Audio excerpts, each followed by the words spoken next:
Hello, this is Mr. Barton, and this is week 2 of Computer Foundations. You talked to your students and heard that the principal's teaching a class, and this is a little different.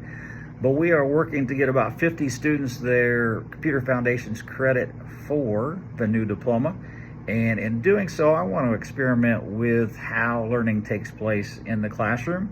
And so I'm going to teach this class. I've taught computer applications before, taught computer programming before, so this is not something that is new for me.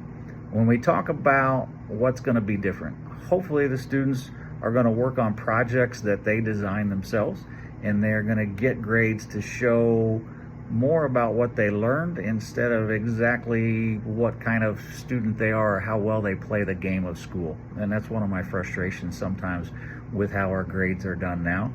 So we're going to see if we can work on that a little bit, if we can tweak that. In Skyward, you're going to see either a P for progressing or an F for failing. And that's what the grade is going to be for most of the semester. If it's an F, I'm probably going to reach out and we're going to talk about what we need to do to help your student. If it's a P, that means they're doing what they're supposed to and they're making progress on the class. Most of the real work and information that you need to know about this class will be in a spreadsheet that your student designs as part of the class. We're going to do a lot of work in Google Sheets. So they're going to build a spreadsheet that they're going to share with me and they're going to share with you, and it's going to track their work so we know how they're progressing on our big 3 questions, big 3 projects that we're going to work on this semester. By the end of the semester, they will, like I said, work on 3 projects. Those 3 projects will talk about how technology impacts how we live and some of the concerns with the technology and where that is headed in the future. The second idea is learning how data can help us and how to tell a story with data, and that's where Google Sheets will come into play. And the third is how we can build something useful with code, and most of the students will be using Google Sheets for that as well. At the end of the semester, they're either going to get an A or an A minus, or they won't get credit for the class yet.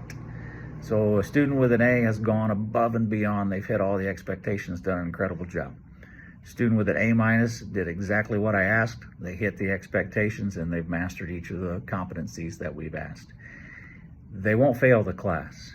They might get an incomplete until they get the class finished. They hit the 3 questions that we talked about earlier, but there will never be a situation where the student will get anything besides an A or an A minus. I know it's different. I know it's going to be a little stressful for your students. I'm hoping as parents that you can support us and give us something to build on with our students so that we can see if we can make the classroom experience better for everybody. The second part of the class is what's called a profile of a graduate. These are things we all want our students and our kids to get better at, but they probably shouldn't be a part of their grade. So we're going to talk about character, competitive greatness, leadership, and service. We're going to talk about integrity, responsibility, communication skills, collaboration skills, contribution skills, work ethic, curiosity. All of those things will be in the class, but I'm going to do the best I can to keep those out of the grades. So what you see on that spreadsheet will be a breakdown of what the students do as a profile of a graduate and what they do in their mastery of learning our competencies. So I know this will be a change. I know this will be a challenge. It won't look like the other classes. Give me some support on that, please. If you have questions, give me a call. I'll be happy to talk to you about why we're doing this. But I think it could lead to some really interesting conversations with your students, and I think it could be in the best interest of our students here at Eastern Hancock in the future. Give me a call if you have any questions. Thank you for your time.